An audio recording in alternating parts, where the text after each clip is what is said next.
তো নমস্কার বন্ধুরা, আমার এই ভিডিওতে ক্লিক করার জন্য আপনাদেরকে অসংখ্য ধন্যবাদ জানাই। তো বর্তমানে রাজ্য জুড়ে চলছে কিন্তু এসআইআর অনেকের নামের ভুল রয়েছে এবং অনেকের নামও নেই, আবার অনেকের হিয়ারিং নোটিশ এসছে, তো অনেক সমস্যা হচ্ছে এসআইআর নিয়ে। তো আজকের এই ভিডিওতে দেখাবো যে আপনি কি করে চেক করবেন যে আপনার নামে কোনো হিয়ারিং নোটিশ এসছে কিনা। তো সেটা চেক করার জন্য আপনাকে চলে যেতে হবে গুগলে ক্রোম ব্রাউজারে, গিয়ে টাইপ করতে হবে NVSP। এবার টাইপ করার পরে এরকম পোর্টালটা ঠিক ওপেন হবে। তো এখানে ভোটার সার্ভিস পোর্টাল, এখানে ক্লিক করবেন। ক্লিক করার পরে বন্ধুরা একটু ওয়েট করবেন, একটু ওয়েট করতে হবে। এবার ঠিক এখানে লগ ইন পেজ চলে আসবে। এবার এখানে আপনি একটা মোবাইল নাম্বার দেবেন, দেওয়ার পরে যেটা এখানে পোর্টালে আপনার লগ ইন করা থাকে যে মোবাইল নাম্বারটা দিয়ে, সেটা মোবাইল নাম্বার দেবেন। দেওয়ার পরে এখানে ক্যাপচারে দিয়ে দেবে। তাই মোবাইল নাম্বার দিয়ে দিচ্ছি।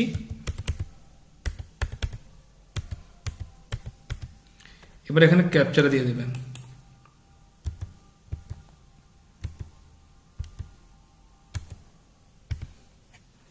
এবারে রিকোয়েস্ট ওটিপিতে ক্লিক করব।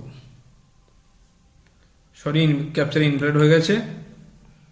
9A 2B।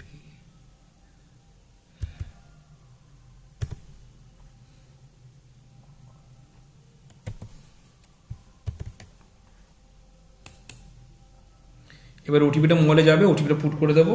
দেখি আমার মোবাইলে ওটিপিটা এসছে কিনা।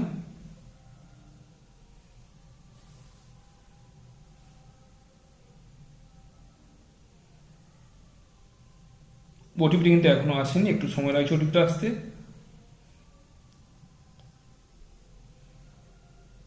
হ্যাঁ, ওটিপি চলে এসছে।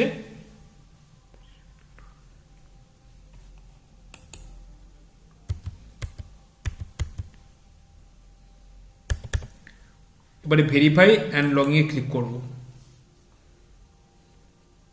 ক্লিক করার পরে এরকম পেজ ওপেন হবে। এবারে এখানে লেখা রয়েছে দেখুন, submit documents again notice issue.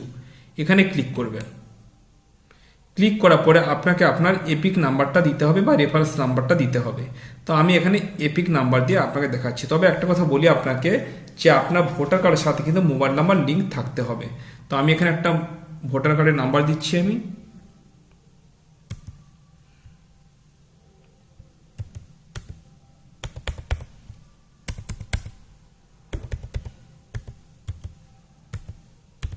এবার সেন্ড ওটিপিতে ক্লিক করব। এখানে দেখাচ্ছে mobile number is not register with this epic number.